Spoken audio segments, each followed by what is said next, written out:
The main characters of this movie are a brother and his sister. The girl's name is Iris, and she has a younger brother. Their parents died a long time ago, and they were struggling financially. Her brother was suffering from blood cancer, and his treatment required a lot of money. Iris desperately needed funds so she could save her brother. She started searching for a job to support his treatment. One day, she went for an interview at a restaurant. However, the manager told her they would inform her later about the selection. The next day, Iris visited her brother's doctor. She spoke with the doctor about her brother's illness. During the conversation, the doctor introduced her to a man named Shepard. The doctor told Iris that Shepard already knew about her financial problems and her worries about paying for the treatment. She explained that although Iris did not have enough money, Shepard could solve her problem. All she had to do was participate in one of his games, which involved completing dangerous dares. If she won, she would become rich and finally be able to treat her brother. Iris was helpless and had no other choice. At first, she thought the offer might just be some kind of joke. She looked at the doctor for confirmation, and the doctor assured her that it was real. The doctor also told her that Shepard had helped him in the past as well. Iris explained that her brother urgently needed a bone marrow transplant. Shepard calmly convinced her not to worry. He told her that she only needed to attend a party and play a game there. Iris asked for some time to think about it. Shepard told her to inform him before 8 p.m. He promised that if she won the game, she would receive a huge amount of money. He even offered to arrange a bone marrow donor for her brother. After that, Iris left the place. Later, the doctor and Shepard spoke privately. Shepard said that Iris would become a strong player because she had no family left and was fighting only for her brother. He admitted that this was exactly the kind of player he wanted. The doctor warned Shepard and told him that he should not involve her in something like this. However, Shepard handed him money to keep him quiet and then walked away. Soon after, Iris received a call from the restaurant where she had given the interview. They apologized and informed her that she had not been selected for the job. Iris felt completely hopeless because she had no other option left. In the end, she called Shepard and agreed to join his party. Later, Iris went to her brother and told him that she was attending a party with her friends that night. She said she would stay there and return in the morning. Her brother simply agreed. Soon, a car sent by Shepard arrived to pick her up from home. When Iris reached Shepard's mansion, she was taken to a waiting area. There were 8 people in total already present there, including Lucas and Carl. Lucas and Carl introduced Iris to the others. Among them was an elderly woman who was paralyzed. There was also a man addicted to gambling. Another person was buried under heavy debt and needed money to repay dangerous people. A former soldier was also part of the group. There was also a quiet young woman sitting silently in the room. The participants were talking to each other when Shepard's butler approached them. He asked everyone to leave their belongings behind and join the dinner table. As they reached the dining hall, Shepard entered along with his son. The guests were served wine and meat. Iris refused the food because she was vegetarian. She quietly said that she could not eat meat. Shepard then offered her $10,000 if she agreed to eat it. Iris was shocked after hearing such a huge offer. After hesitating for a moment, she slowly began eating the meat. Shepard laughed at her and mocked the situation. He pointed out that someone who had never eaten meat before was now doing it for money. It became clear that Shepard enjoyed watching desperate people sacrifice their values for cash. Another man at the table, a businessman drowning in debt, refused to drink the wine. Shepard asked him why he was avoiding it. The man explained that alcohol had once ruined his life and destroyed his finances. Hearing this, Shepard offered him $10,000 to drink the wine. The businessman refused the offer. Then Shepard raised the amount to $50,000 and told him to drink the entire bottle. The man could not resist such a large amount of money. In the end, he drank the whole bottle. Shepard looked pleased because he realized he had complete control over them. After dinner, Shepard finally revealed the real reason everyone had been invited there. He announced that they would play a game called Would You Rather. In the game, every participant would be given 2 dangerous options. Each person had to choose one option before time ran out. The last person remaining in the game would become the winner. One of the participants asked Shepard how someone would be eliminated. Shepard explained that anyone who refused to choose a dare in time would be removed from the game. He added that only the person strong enough to survive until the end would win. Shepard then told everyone that this was their final chance to leave. He claimed that nobody was being forced to participate. The businessman who had received $50,000 immediately stood up to leave. However, after thinking for a few moments, he sat back down again. His need for money was stronger than his fear. In the end, nobody chose to leave because every person there desperately needed money. Seeing that everyone had agreed to continue, Shepard introduced the first challenge.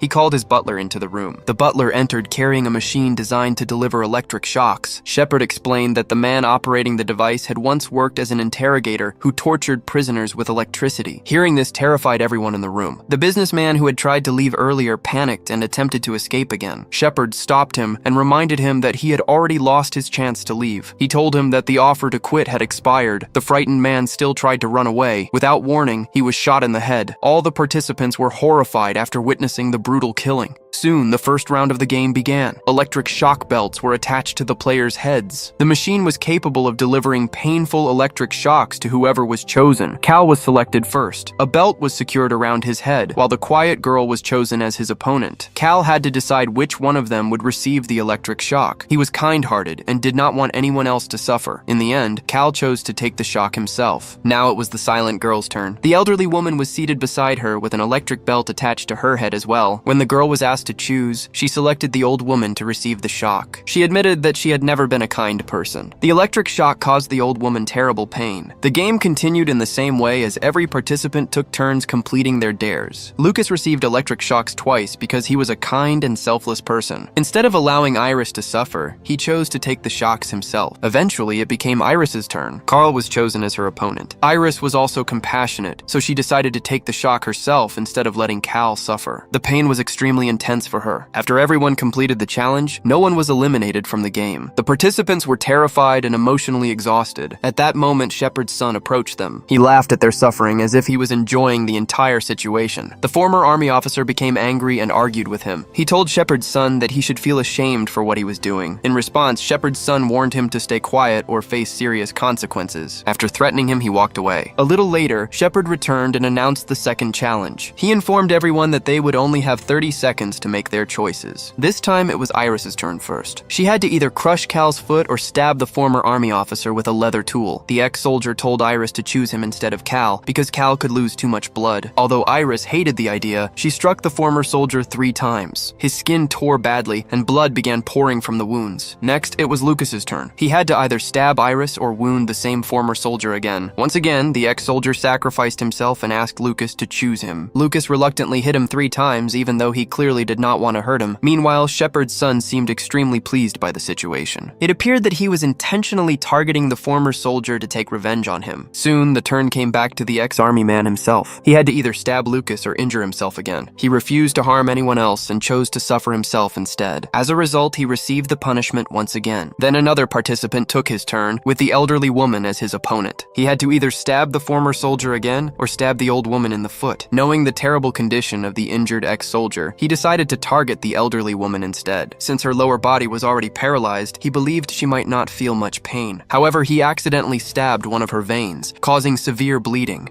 Then it was finally the silent girl's turn again. She was given 2 options. She could either attack the former soldier or stab any participant she wanted. The girl stood up and asked if she could stab someone anywhere on the body. Shepard replied that he would allow it because nothing had happened to her during the previous round. He also mentioned that her points were higher than the others. The girl then stabbed Iris in the side of her body. Fortunately, Iris avoided a serious injury and survived with less pain than expected. A few moments later, the participants noticed that the elderly woman was no longer moving or speaking. When they checked on her, they realized she had died from her injuries. Her body was quietly removed from the room. After that, it became Cal's turn. He was given the option to hurt himself again or stab Lucas in the foot. The silent girl argued that they should stop helping each other. She said that if everyone kept sacrificing themselves for others, nobody would ever be eliminated. She also questioned how a winner could be chosen if everyone continued protecting one another. Cal eventually agreed with her opinion. He stood up and struck the former army officer 3 times. The injured soldier had already suffered too much pain and blood loss. After this punishment, he became too weak to continue playing the game. As a result, he was removed from the room. Meanwhile, Shepard and his butler began discussing the next challenge. At that moment, Lucas noticed that a nearby door had been left slightly open. He quickly took Iris outside and attacked the security guard standing nearby. During the chaos, Iris managed to escape. Furious about the situation, Shepard pulled out a gun and shot Cal. Then he ordered everyone in the mansion to search for Iris immediately. Although Iris successfully escaped the room, she soon realized that all the doors in the mansion were locked from the outside. A short time later, Shepard's son found her. He began harassing and hurting her. While defending herself, Iris stabbed him, causing him to collapse on the floor. At the same time, the doctor who treated Iris's brother felt guilty for sending her into such a dangerous situation. Filled with regret, he decided to save her. Soon, he arrived at the mansion carrying a gun. He told Iris not to worry and promised that he would help her escape. However, Shepard's butler suddenly appeared and shot the doctor before he could rescue her. Afterward, the butler dragged Iris back into the game room.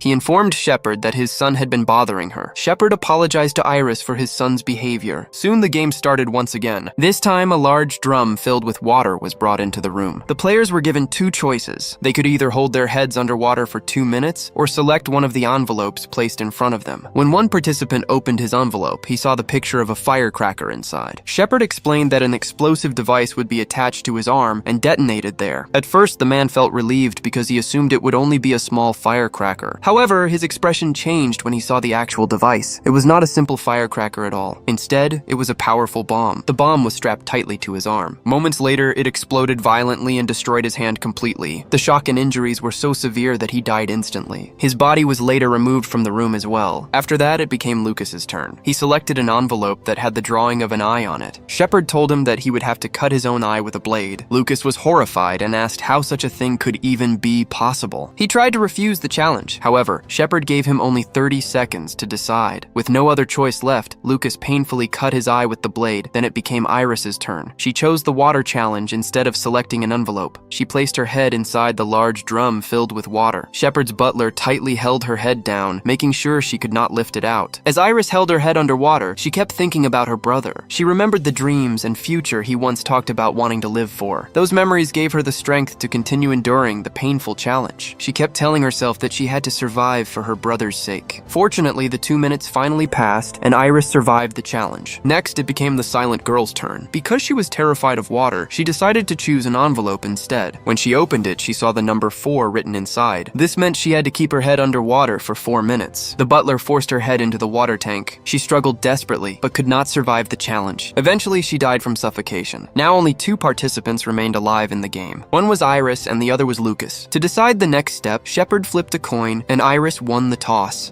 Shepard then explained her final 2 options. The first option was to leave the mansion together with Lucas. However, if she chose that option, she would receive no money at all. The second option was to shoot Lucas and claim the grand reward. Lucas desperately begged Iris not to kill him. He explained that he also had 3 sisters who depended on him. Lucas told her that they could both leave and somehow earn money honestly somewhere else. He continued pleading with her not to do it. But Iris could not stop thinking about her sick brother and his desperate condition. With tears and hesitation, she slowly picked up the gun. In the end, she unwillingly shot Lucas. Shepard and his butler immediately began clapping for her. They congratulated her and announced that she was the winner of the game. After shooting Lucas, Iris lowered her head in guilt and regret. It was clear that she was deeply disturbed by what she had done. Shepard handed her a huge amount of money and informed her that they had also arranged a bone marrow donor for her brother. Later, Iris finally returned home. She noticed that her brother was sleeping because it was still very early in the morning. Not wanting to disturb him, she quietly went to take a shower and freshen up. After some time, she returned to wake him up. However, she was horrified to discover that her brother had taken a large number of pills and ended his own life. Iris was completely shattered after seeing this tragic scene. The movie ends at this heartbreaking moment. The story delivers 2 important lessons. The first lesson is that greed can destroy people and lead to terrible consequences. The second lesson is that relationships and loved ones are more valuable than money.